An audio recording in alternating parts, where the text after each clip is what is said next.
సమర్పణ అనేది ఎలా ఉండాలో తెలుసా? మనస్ఫూర్తిగా చేయాలి. ఇప్పుడు ఫిలిప్పు దేని గురించి ఆయన చేయలేడా? పిల్లలకు పెళ్ళిళ్ళు చేయలేడా? చేయగలడు. ఎందుకు చేయలేదు? దేవుని కోసం చేయలే. వాళ్ళు ప్రవచనం చెప్పేవాళ్ళట దేవుని సన్నిధిలో. ఫిలిప్పు కూతురులాగా మనము మన పిల్లల్ని పెంచాలి. ఫిలిప్పులాగా మనం దేవుని సన్నిధిలో అన్ని విషయంలోనూ వర్ధిల్లాలి. ఫిలిప్పు దేవుడు వాడుకున్న ఒక బలమైనటువంటి పాత్ర. ఆయన పరిచారకుడిగా వచ్చాడు, సువార్థికుడిగా మారాడు, యేసుక్రీస్తును ప్రకటించాడు, యేసుక్రీస్తు నామములో చాలా అద్భుతాలు చేస్తూ వచ్చాడు. నిజంగా అనేకులకు కొన్ని వందల కొలది వేల కొలదిగా అనేకులకు బాప్తిస్మం ఇవ్వటానికి ఫిలిప్పు కారణమయ్యాడు. సో ఫిలిప్పును చూసి దేవుడు చాలా సంతోషించాడు. అలాగే మనం కూడా దేవుని సన్నిధిలో అభివృద్ధి పరచబడాలి. యోసేపు ఐగుప్తు దేశానికి దాసుడిగా వెళ్ళాడట, బానిసగా వెళ్ళాడట. అన్నలు 20 వెండి నాణ్యాలకు యోసేపును అమ్ముకుంటే యోసేపు ఐగుప్తు దేశానికి బానిసగా వెళ్ళాడు. చాలా కష్టాలు పడ్డాడు, చాలా శ్రమలు పడ్డాడు, ఎన్నో నిందలు పడ్డాడు, అవమానపరచబడ్డాడు, నిందించబడ్డాడు, దూషించబడ్డాడు. ఆయన ఎక్కడ బాధపడలేదు. ఇనుము ఆయన్ని బాధ పెట్టింది. సరసాలకు వెళ్ళాడు. 13 సంవత్సరాలు తన జీవితంలో చాలా కష్టాలు అనుభవిస్తూ వచ్చాడు. చివరికి ఏమయ్యాడు? ఐగుప్తు దేశానికి 2వ రాజుగా మార్చబడ్డాడు. అంటే ఆయన ఎలా వెళ్ళాడు? దాసుడిగా వెళ్ళి చివరికి ఆ దేశాన్ని పరిపాలన చేసే శక్తివంతుడిగా మార్చబడ్డాడు. ఇప్పుడు ఆయన కూడా ఆత్మీయంగా వర్ధిల్లుతున్నాడు, అన్ని విషయాల్లోనూ వర్ధిల్లుతున్నాడు. దేవుని బిడ్డలు కూడా వర్ధిల్లాలి, అన్ని విషయాల్లో వర్ధిల్లాలి. ఇక్కడ ఫిలిప్పును దేవుడు ఎలాగ దీవించాడంటే చాలా ఉన్నతంగా రాను రాను ఆశీర్వదిస్తూ వచ్చాడు. ఇప్పుడు ఫిలిప్పు ద్వారా కూడా ఒక బలమైనటువంటి కార్యం జరిగింది. ఆ కార్యం గురించి నేను మీతో మాట్లాడతాను, చాలా జాగ్రత్తగా వినండి. నపుంసకుడు అంటే ఎవరో తెలుసా? చెప్పండి మీకు తెలిస్తే. కొంతమంది వాళ్ళని ఇజ్రాల్ అంటారు, ఇజ్రా అంటారు. వాళ్ళు ఎక్కువగా ఆడ మనిషిలాగా ఉండటానికి ఇష్టపడతారు. చీరలు కట్టుకుంటారు, డ్రెస్సులు వేసుకుంటారు. వాళ్ళని చూసినప్పుడు ఏం చేస్తాం? ఎగతాళిగా నవ్వుతాం. ఈ మధ్య ట్రైన్లో అడుక్కుంటారు, బస్ స్టాండ్ కాడ, లేకపోతే ఎక్కడ పడితే అక్కడ ఆ బస్సులు ఆపి, లారీ బైకులు ఆపి చాలా చోట్ల మనం చూస్తూ ఉన్నాం. వాళ్ళ గురించి పరిశుద్ధ గ్రంథంలో రాయబడింది. ఒక్కసారి ఆ మాట చూద్దామా? అన్యాయస్తులు దేవుని రాజ్యమునకు వారసులు కారని మీకు తెలీదా? మోసపోకుడి జారులైనను. ఆగమ్మ. జారులు అంటే కంటికి కనబడిన ప్రతి ఒక్కళ్ళతో పాపం చేసేవారు. వాళ్లకు వయసుతో పని లేదు, కామంతో కళ్ళు పొరలుగమ్ముతాయి. వారు ఏ పాపం చేయటానికైనా వారు వెనకాడరు. మోసపోకుడి జారులైనను, విగ్రహారాధికులైనను, వ్యభిచారులైనను, ఆడంగితనము కలిగిన వారైనను, పురుష సంయోగులైనను, దొంగలైనను, లోబులైనను, త్రాగుబోతులైనను, దోషకులైనను, దోచుకొని వారైనా దేవుని రాజ్యమునకు వారసులు కానేరరు. ఎంతమందికి లేదు పరలోక రాజ్యం? అన్యాయస్తులను, జారులు, విగ్రహారాధికులు, వ్యభిచారులు, ఆడంగితనము గలవారు అంటే పురుషులతో పురుషులు పాపం చేసేవాళ్ళు, దొంగలు, లోపులు, త్రాగుబోతులు, దోషకులు, దోచుకుని వారు దేవుని రాజ్యానికి వారసులు కాలేరు. ఈ పాప పనులన్నీ బతికున్న వాళ్ళు చేస్తారా, చచ్చిన వాళ్ళు చేస్తారా? బతికున్న వాళ్ళే చేస్తారు. దేవుని రాజ్యములో ఎలాంటి వారికి చోటు లేదు అంటే అన్యాయస్తులు, జారులు, విగ్రహారాధికులు, వ్యభిచారులు, దొంగలు, ఆడంగితనం గలవారు, ఇలాంటి వారు ఎవరు కూడా పరలోక రాజ్యంలో ప్రవేశించలేరు. ఇప్పుడు ఆడంగితనం కలిగిన వాళ్ళకు ఉందా పరలోక రాజ్యం? ఇజ్రాయెల్కు ఉందా? ఇజ్రాయెల్కు ఉందా లేదా? కానీ పరలోక రాజ్యం నపుంసకులకు ఇజ్రాయెల్కు కూడా ఉందంట. మరి ఇక్కడ ఆడంగితనం కలిగిన వాళ్ళకి లేదు అని అంటున్నాడు కదా. మరి ఇప్పుడు ఈ ఫిలిప్పు నపుంసకుడి దగ్గరికి వెళ్ళాడు. నపుంసకుడికి దేవుని మాటలు అందించినప్పుడు అతను మారిపోయాడు. అతను మారి బాప్తిసం తీసుకున్నాడు. దేవుని ఆత్మతోనూ దేవుని జ్ఞానంతోనూ మనం నింపబడితే మనం ఎవరికి దేవుని మాటలు అందించినా ఖచ్చితంగా వారు మారిపోతారు. ఖచ్చితంగా మారిపోతారు. కొన్ని వేల మంది, లక్షల మంది ఈరోజు రక్షణ మార్గంలోకి నడిపించబడుతున్నారంటే అది మానవ జ్ఞానంతో, మానవ ఆలోచనలతో, మానవ తెలివితేటలతో చెప్తే వారు మారట్లా. దేవుని జ్ఞానంతో, దేవుని ఆత్మతో నింపబడితే కాన ప్రతి ఒక్కళ్ళు కూడా రక్షణ మార్గంలోకి నడిపించబడుతున్నారు. ఇతని గురించి కొద్ది సమయం నేను మాట్లాడతాను, జాగ్రత్తగా మీరు ఆలకించండి. దేవుడు అన్నాడు ఫిలిప్పుతో, ప్రభుదూత నీవు లేచి దక్షిణముగా వెళ్ళి యెరూషలేము నుండి గాజాకు పోవు అరణ్య మార్గమున కలిసి కొమ్మని ఫిలిప్పుతో చెప్పగా అతడు లేచి వెళ్ళెను. ఇప్పుడు ఏమన్నాడు? ఆయన సమరయ పరిసర ప్రాంతాల్లో సువార్త పని చేస్తూ ఉంటే దేవుడు ఇప్పుడు అన్నాడు, నువ్వు దక్షిణంగా వెళ్ళు, యెరూషలేముకు గాజాకు మధ్యలో నిలబడు. అదొక అరణ్యం. ఆ అడవిలో నిలబడమంటే ఫిలిప్పు అక్కడికి వెళ్ళాడు. అక్కడికి వెళ్ళినప్పుడు ఏం జరుగుతుందంటే అక్కడకు ఒక అతను ఐథియోపియా దేశము నుండి యెరూషలేముకు వచ్చాడట దేవుణ్ణి ఆరాధన చేద్దామని. ఆ వచ్చిన వ్యక్తి ఎవరు అంటే రాణి అయిన కందకే కింద తన ధనాగారం అంతటిని కూడా కాపాడే వ్యక్తి. ఈయన ఐథియోపియుడు, నపుంసకుడు, ఫైనాన్షియల్ మినిస్టర్. ఆయన ఫైనాన్షియల్ మినిస్టర్ అంటే రాణి యొక్క డబ్బును మొత్తం కాపాడే బాధ్యత ఈ వ్యక్తికి ఉంది. అంటే అతను నపుంసకుడైనా చాలా బాధ్యత కలిగిన వాడు. డబ్బును ఎవరికి పడితే వారికి ఎవరు, నమ్మకస్తులైనటువంటి వారికి మాత్రమే డబ్బు ఇస్తారు, మంచి వారికి మాత్రమే అటువంటి బాధ్యతలు అప్పగిస్తారు. చాలా బాధ్యత కలిగినటువంటి వ్యక్తి. ధనాగారం అంతటి మీద ఈయన అధికారి. ఈయన సెలవు లేకుండా ఎవరు ఒక రూపాయి ఇయటానికి లేదు, తీయటానికి కూడా లేదు. ఈయన తనకున్నటువంటి పనులన్నింటినీ ప్రక్కన పెట్టుకొని ఐథియోపియా దేశము నుండి యెరూషలేముకు వచ్చాడు.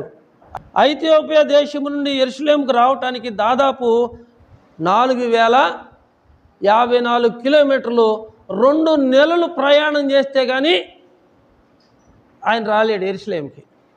ఇప్పుడు ఐథియోపియా దేశం దేని కింద ఉంది? ఆఫ్రికా కింద ఉంది. ఆఫ్రికా నుంచి యెరూషలేము వచ్చాడు ఆయన. 2 నెలలు ప్రయాణం చేస్తేనే కానీ ఆయన రథం మీద వస్తూ 4054 కిలోమీటర్లు వచ్చాడట. 2 నెలలు ప్రయాణం చేసి యెరూషలేములో దేవాలయం ఉంది, అక్కడ దేవుణ్ణి ఆరాధిద్దామని వచ్చాడట. వచ్చాడు, దేవుణ్ణి ఆరాధించాడు. అక్కడ ఒక బైబిల్ కొనుక్కున్నాడు. దేవాలయం ముందు ఒక బైబిల్ ఒకటి కొనుక్కొని ఆ బైబిల్ చదువుతూ ఉన్నాడు. ఆ బైబిల్లో యెషయా గ్రంథం చదువుతున్నాడు. యెషయా గ్రంథం చదువుతూ ఉంటే ఆయన చదువుతున్నాడు కానీ ఆయనకేం అర్థం కావట్లేదు. ఆయన యెరూషలేము గాజాకు మధ్యలో ఆయన ప్రయాణం చేస్తూ ఉంటే ఆ స్పాట్లో ఫిలిప్పు అక్కడ ఉన్నాడు. దేవుని ఆత్మ అక్కడ ఆయన నిలబెట్టింది. ఆయన రథం నిలిపి ఆ గ్రంథాన్ని చదువుతున్నప్పుడు ఫిలిప్పు వెళ్ళి ఆ రథం దగ్గరికి వెళ్ళి ఆయన కలుసుకున్నాడట. నీవు ఏమి చదువుతున్నావు? నీవు చదువుతున్నది నీకు అర్థమవుతుందా అని అడిగాడట. నాకు ఎవడైనా కూడా త్రోవ చూపుకుంటుంటే నాకు ఎలా తెలిసింది? ఇప్పుడు ఆయనకి ఏం కావాలి? వాక్యం చెప్పే వ్యక్తులు కావాలి. ఆ వాక్యం అతనికి అర్థమయ్యేలా చెప్పే వ్యక్తులు కావాలి. ఎవడైనాను నాకు త్రోవ చూపుకుంటే ఎలాగూ గ్రహింపగలనయ్యా అని చెప్పి ఆయా రథం ఎక్కు, నాతో పాటు కూడా నువ్వెక్కు. నువ్వు మాట్లాడుతుంటే దైవజనుడిలాగుంది, నువ్వు మాట్లాడుతుంటే నాకు నువ్వు సహాయం చేయగలవా అడుగుగా నాకు అనిపిస్తున్నావు కనుక నువ్వు రథం ఎక్కి కూర్చోమని చెప్పి ఆ ఫిలిప్పును ఆయన పక్కనే కూర్చోబెట్టుకున్నాడట. దైవజనుడు నపుంసకుడు పక్కన కూర్చున్నాడా, కూర్చోలేదా? కూర్చున్నాడు. కూర్చున్నప్పుడు ఆయన చదువుతున్నటువంటి వాక్య భాగం గురించి ఏమంటున్నాడంటే, అతడు లేఖనమందు చదువుతున్న భాగం ఏదనగా ఆయన గొర్రె వలె వదకు తేబడెను, బొచ్చు కత్తిరించు అని ఎదుట గొర్రెపిల్ల ఎలాగ మౌనంగా ఉండెనో అలాగే ఆయన నోరు తెరవకుండా ఉండెను. ఆయన దీనత్వమును బట్టి ఆయనకు న్యాయ విమర్శ జరగకపోయిను. ఆయన సంతానమును ఎవరు వివరితును, ఆయన జీవం భూమిలో తీసివేయబడిందని చదువుతున్నాడు. ఆ పుస్తకంలో ఉన్నది చదువుతున్నప్పుడు యెషయా ప్రవక్త ఎవని గురించి ఇలాగ చెప్పుచున్నాడు, తన్ను గురించియా లేకపోతే వేరొకను గురించి ఈ ప్రవక్త ఇట్లా చెబుతున్నాడా అని ఫిలిప్పును అడిగాడు నపుంసకుడు. అప్పుడు ఫిలిప్ ఏం చేశాడంటే, యేసుక్రీస్తును గురించినటువంటి విషయాలు ఆ నపుంసకుడికి చెప్పాడు. అయ్యా, ప్రవక్త చెప్పింది ప్రవక్త గురించి కాదు, ప్రవక్త చెప్పింది ఎవరి గురించి అంటే యేసుక్రీస్తు గురించి చెప్పాడు. యేసు ప్రభు వారు కూడా గొర్రె వలె వదకు తేబడ్డాడు. బొచ్చు కత్తిరించు అని ఎదుట గొర్రె మౌనంగా ఉన్నట్లుగా, గొర్రె పిల్ల మౌనంగా ఉన్నట్లుగా యేసయ్య మౌనంగా ఉన్నాడు. ఆయన నోరు తెరవలేదు, బాధింపబడినను నోరు తెరవలేదు. ఆయన దీనత్వమును బట్టి ఆయనకు న్యాయ విమర్శ దొరకకపోయింది. ఎందుకంటే అందరము పాపం చేసిన వారమే, దేవుడు అనుగ్రహించే మహిమను పొందలేని వారమే. పాపం చేసే ప్రతి వాడు పాపమునకు దాసుడు. పాపం వల్ల వచ్చే జీతం మరణం. ఆ మరణం మనల్ని పాతాళానికి, నరకానికి నడిపించింది. ఆ నరక శిక్ష నుంచి తప్పించబడాలి అంటే రక్తం చిందించబడాలి. అది కోడెల రక్తం, మేకల రక్తం కాదు, కానీ పరిశుద్ధ రక్తం కావాలి. భూమి మీద కానీ, మనుషుల్లో కానీ, పశువుల్లో కానీ పరిశుద్ధ రక్తము లేనే లేదు గనక దేవుడే మానవుడిగా ఈ లోకానికి వచ్చి ఆయన మనవలే జీవించి అనేక విషయాల్లో మనవలే శోధింపబడినను ఆయన పాపం లేనివాడుగా పరిశుద్ధుడిగా ఉన్నాడు. యేసు ప్రభు వారు మన నిమిత్తము, మనకు బదులుగా, మనకు ప్రతిగా, మనం చేసినటువంటి పాపాలకు బదులుగా యేసు ప్రభు వారు శిక్షను అనుభవించి తన అమూల్యమైనటువంటి రక్తాన్ని కార్చి తన ప్రాణాన్ని పెట్టాడు. ఎవరైతే యేసుక్రీస్తును సొంత రక్షకుడిగా అంగీకరిస్తారో, నమ్మి బాప్తిసం పొందుతారో వారు రక్షించబడతారు, వారు పాపము నుండి విడుదల పొందుతారు, వారు నిత్య జీవానికి వారసులు అవుతారని ఈ విధంగా ఫిలిప్పు నపుంసకుడికి సువార్తను ప్రకటించాడు. సువార్తను ప్రకటించినప్పుడు ఆ నపుంసకుడు నమ్మాడు. వారిరువురు కలిసి ఇంకా వెళ్తూ ఉంటే నీళ్లున్నటువంటి ఒక ప్రదేశం కనబడ్డది. నీళ్లున్న ఒక ప్రదేశం కనబడినప్పుడు ఆ నపుంసకుడు అంటాడు, నాకు బాప్తిసం ఇవ్వమంటాడు. ఆయన ఎన్ని నెలలు వచ్చాడు ప్రార్థనకి? ఒక్కరోజు వచ్చాడు. దైవజనుడు మాట్లాడాడు. సంవత్సరం వచ్చాడా? ఒక నెల వచ్చాడా? 4-5 వారాలు వచ్చాడా? దైవజనుడు పక్కన కూర్చొని వివరంగా ఆ లేఖనాల్లో ఉన్నటువంటి సారాంశాన్ని దైవజనుడు వివరించి చెప్పినప్పుడు ఇక ఆయన అంటున్నాడు, నీళ్ళు అక్కడ ఉన్నాయి కదా, నాకు బాప్తిసం. చూడండి, చాలామంది మనం అంటాం, నువ్వు తీసుకో బాప్తిసం, నువ్వు తీసుకో బాప్తిసం, నువ్వు తీసుకో. ఎవరిని బలవంతం పెట్టి ఎవరిని మనం మార్చకూడదు. చాలామంది ఏం చేస్తారంటే బలవంత పెడుతూ ఎవరిని కూడా మనం ఎవరికి రక్షణ ఇవ్వకూడదు. రక్షణ అనేది ఏంటంటే వాళ్ళు ముందుకు వచ్చి నాకు రక్షణ ఇవ్వమని అడిగితే మనం రక్షణ ఇవ్వాలి. గుర్తుపెట్టుకోండి. ఫిలిప్పు సువార్తను ప్రకటించాడు. నపుంసకుడు విన్నాడు. విన్న వెంటనే నీళ్లు కనబడ్డాయి, నాకు బాప్తిసం ఇయ్యయ్యా. చాలామంది బాప్తిసాలు ఎందుకు ఇస్తారు తెలుసా? మా ఆయన బాగా తాగుతున్నాడు కానీ బాప్తిసం ఇస్తే తాగుడు మానేస్తారని బాప్తిసం ఇస్తే తాగుడు మానేస్తాడు. 2 రోజుల నుండి 3వ రోజు తాగుతాడు. చాలామంది చేసే పొరపాట్లు ఏంటంటే వాళ్ళకు ఉన్నటువంటి పాపాలు మానిపియాలని బాప్తిసాలు ఇస్తూ ఉంటారు. బాప్తిసాలు అందుకు ఇవ్వకూడదు. బాప్తిసాలు ఎందుకు ఇవ్వాలి అంటే మన పాపములను మనము ఒప్పుకోవాలి, వాటిని కడుక్కోవాలి. మన పాపాలు మనం కడుక్కోవటం కోసం బాప్తిసం పొందాలి. మారు మనసు పొంది ప్రతివాడు పాప క్షమాపణ నిమిత్తం యేసుక్రీస్తు నామమున బాప్తిసం పొందాలి. మనం చేసిన పాపాలన్నీ కడిగి వేసుకోవటం కోసం బాప్తిసం తీసుకోవాలి, కానీ మన అలవాట్లు మానుకోవటం కోసం బాప్తిసాలు తీసుకోకూడదు. వారు చెప్పారు, వీరు చెప్పారు, వాళ్ళు చెప్పారు, వీళ్ళు చెప్పారు అని చెప్పేసేసి నీళ్ళల్లో మునిగి రావటం అంటే తమాషాగా తేలిగ్గా ఉందనుకుంటున్నారు మీరు. గుంపులు మునుగుతున్నారు. ఎందుకు మునుగుతున్నారు వాళ్ళకి కూడా తెలియదు. బాప్తిసం తీసుకోవడం అంటే ఏంటో తెలుసా? ఇప్పుడు నపుంసకుడు ఉన్నాడు. ఆయన ఏమైనా సామాన్యమైన వ్యక్తా? ఫైనాన్షియల్ మినిస్టర్ ఆయన, ఒక దేశానికి ఒక ధనాగారాన్ని కాపాడే ఒక బాధ్యత కలిగినటువంటి మనుషుడు, చదువు సంధి లేనివాడు కాదు, మహా తెలివైనవాడు, మహా జాగ్రత్త కలిగిన వాడు. అలాంటి వ్యక్తిని కూడా ఒప్పించాడు ఫిలిప్పు సువార్త ప్రకటించి. పక్కన కూర్చొని చెప్పాడు, ప్రవక్త గురించి కాదు, వేరొకరి గురించి కాదు, ఇది యేసుక్రీస్తుని గురించినటువంటి మాటలు. ఆయన గొర్రె పిల్ల వలె బొచ్చు కత్తిరిచ్చే అని ఎదుట మౌనంగా ఉన్నాడు, వదకు తేబడిన గొర్రె వలె మౌనంగా ఉన్నాడు. ఆయన దీనత్వాన్ని బట్టి ఆయనకి న్యాయం దొరకలేదు, ఆయన అన్యాయమైన తీర్పును పొందాడు. ఆయన సర్వమానవాళి కొరకు తన అమూల్యమైనటువంటి రక్త మాంసాలను పణంగా పెట్టాడు అని యేసు ప్రభు గురించి సువార్తను ప్రకటించినప్పుడు ఫిలిప్పు ద్వారా నపుంసకుడు రక్షణ మార్గంలోకి నడిపించబడ్డాడు. అదిగో నీళ్ళు బాప్తిసం ఇవ్వడానికి ఇంకా ఆటంకం ఏందని ఫిలిప్పును నపుంసకుడు అడిగాడు. ఆయనకి ఆటంకం ఏంది చెప్పండి? వాస్తవానికి ఆయన పురుషుడు కాదు, అలాగని స్త్రీ కూడా కాదు. ఎవరు? నపుంసకుడు. మరి ఫిలిప్పు చెప్పొచ్చు కదా, అయ్యా నా ఆడంగితనం గల్లా వాళ్ళకి రక్షణ లేదు అని చెప్పొచ్చు కదా. ఆడంగితనం గల్లా వాళ్ళకి పరలోక రాజ్యం లేదు అని చెప్పాలి కదా. చెప్పలా. నువ్వు పురుషుడువా, మేలా, ఫీమేలా, లేకపోతే ట్రాన్స్జెండరా, నువ్వెవరైనా సరే యేసుక్రీస్తును సొంత రక్షకుడిగా నువ్వు అంగీకరిస్తే నువ్వు రక్షణ పొందటానికి అర్హుడివేను. ఇప్పుడు ఫిలిప్పు నపుంసకుడుతో ఏమంటున్నాడంటే, నీవు నీ పూర్ణ హృదయంతో దేవుని యందు విశ్వాసం ఉంచితే నువ్వు రక్షణ పొందవచ్చు అని చెప్పి యేసుక్రీస్తు దేవుని కుమారుడని విశ్వసించుచున్నానని చెప్పాడు. అంటే యేసుక్రీస్తు నమ్మాడు కదా. ఫిలిప్పు నీ పూర్ణ హృదయంతో విశ్వసించిన యెడల పొందవచ్చునని చెప్పినప్పుడు అతడు యేసుక్రీస్తు దేవుని కుమారుడని విశ్వసించుచున్నానని చెప్పాడు. ఫిలిప్పు నపుంసకుడు ఇద్దరు నీళ్ళలోనికి దిగారు. అంతటా ఫిలిప్పు అతనికి బాప్తిసం ఇచ్చాడు. బాప్తిసం ఇచ్చిన తర్వాత వారు నీళ్ళ నుండి వెడలి వచ్చినప్పుడు ప్రభు ఆత్మ ఫిలిప్పును కొనుక్కుపోయిను. ఆయన పని అయిపోయింది. ఆయన పని ఎంతవరకు? దేవుడు సువార్త చెప్పమన్నాడు, సువార్త చెప్పాడు, ఆయన రక్షణ మార్గంలోకి నడిపించాడు. ఆయనకు బాప్తిసం ఇచ్చినాక దేవుని ఆత్మ ఫిలిప్పుని తీసుకొని వెళ్ళిపోయిందంట. అక్కడ నుండి ఫిలిప్పుని తీసుకెళ్ళిపోయింది. మరి ఇప్పుడు ఆ నపుంసకుడు ఏం చేస్తున్నాడంటే, నపుంసకుడు సంతోషించుచు తన త్రోవని వెళ్ళాను. ఎలా వెళ్ళాడు?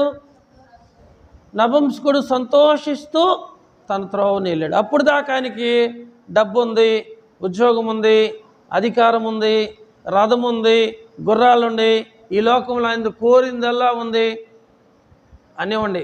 రక్షణ లేదు. ఎప్పుడైతే రక్షణ పొందాడో అప్పుడు తన హృదయం నిండా సంతోషం వచ్చింది. సంతోషంతో నెమ్మదిగా తిరిగి తన గృహానికి వెళ్ళిపోయాడు. ప్రియులారా, సో ఇప్పుడు నపుంసకుడికి రక్షణ వచ్చిందా లేదా? ఎవరి ద్వారా వచ్చింది రక్షణ? ఫిలిప్పు ద్వారా రక్షణ వచ్చింది. ఈ ఫిలిప్పు ఎవరు అంటే, మొదట దేవుని యందు విశ్వాసం ఉంచిన వాడు, విశ్వాసిగా కొనసాగుతూ వచ్చాడు, ఆత్మీయ జీవితంలో అభివృద్ధి చెందుతూ వచ్చాడు, జ్ఞానంతో నిండుకున్నాడు. ఆ పరిచర్య చేయటానికి ఎన్నుకున్నటువంటి 7గురిలో ఒక అతను పరిచర్య కోసం వచ్చేసి సువార్థికుడిగా మార్చబడ్డాడు. తన భార్య, తన బిడ్డలు, తన కుటుంబం అంతా కూడా దేవుని యందు భయభక్తులు కలిగిన వారిగా చూసుకుంటూ వచ్చాడు. ఆఖరికి పిల్లలకు కూడా పెళ్లి చేయకోకుండా దేవుని కొరకు వాళ్ళని పెంచుతూ వాళ్ళని ప్రవక్తనీయులుగా సిద్ధపరుస్తూ వచ్చాడు. మరి ఈయన ద్వారా నపుంసకుడు రక్షణ మార్గంలోకి నడిపించబడ్డాడు. చూడండి, సామాన్యులు మొదలుకొని గొప్పవారు వరకు ఆయన అనేక ప్రాంతాలు తిరిగి అనేకులకు సువార్తను ప్రకటించినప్పుడు ఆయన సువార్తకు అనేకులు లోబడ్డారు.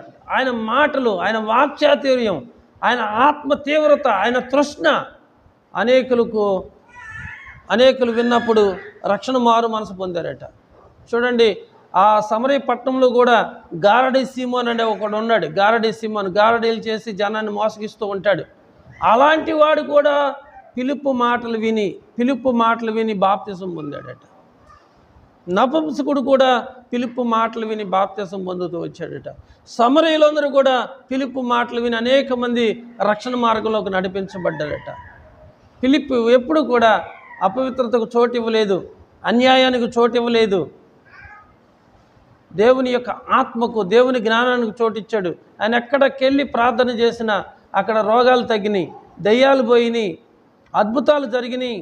దేవుని కృప ఆయనకు తోడుగా ఉంది. ఆయన ఎవరితో మాట్లాడినా కూడా ప్రియులారా అనేకులు రక్షణ మార్గంలోకి నడిపించబడుతున్నారు. ఈరోజు మరి మనం మాట్లాడుతున్న మనుషులు మారట్లేదు అంటే దాని అర్థం ఏంటో తెలుసా? మనలో ఆత్మీయ జీవితం లేకపోవటం, దేవుని జ్ఞానం లేకపోవటం, ఎకిలిగా చపల చిత్తులుగా మీరు ఉంటూ మాట్లాడుతూ సరైన వాక్యానుసారమైనటువంటి జీవితం లేకుండా మీరు ఒకళ్ళకి సువార్త చెప్పినా కూడా ఎవరు ఆలకించరు. ఇక్కడ ఫిలిప్పును చూడండి, పరిచారకుడిగా వచ్చాడు, గొప్ప సేవకుడిగా మార్చబడ్డాడు. ఆయన జీవితం ఎలా ఉందంటే ఆయన అన్ని విషయాల్లోనూ ఆత్మీయ జీవితంలో వర్ధిల్లుతూ సౌఖ్యంగా, సుఖంగా, నెమ్మదిగా దేవుని దయలో ఎదుగుతూ ఉన్నాడు. ఒక పక్క ఆయనకు అప్పగించబడిన పరిచర్య నమ్మకంగా చేశాడు, స్వార్థ పని నమ్మకంగా చేశాడు, తన కుటుంబాన్ని కూడా దేవునిలో కట్టుకుంటూ వచ్చాడు. ఆయన నోరు తెరిచి ఎవరికి స్వార్థను ప్రకటిస్తే వాళ్ళందరూ కూడా రక్షణ మార్గంలోకి నడిపించబడ్డారు. కనుక ఫిలిప్పును దేవుడు ఒక అమూల్యమైనటువంటి పాత్రగా, గొప్ప పాత్రగా దేవుడు వాడుకున్నాడు. ఆ విధమైనటువంటి కృప దేవుడు మీకు కూడా దయచేయాలని నేను ఈ మాటలు ముగిస్తున్నాను. God bless you. దేవుడు మిమ్మల్ని దీవించును గాక.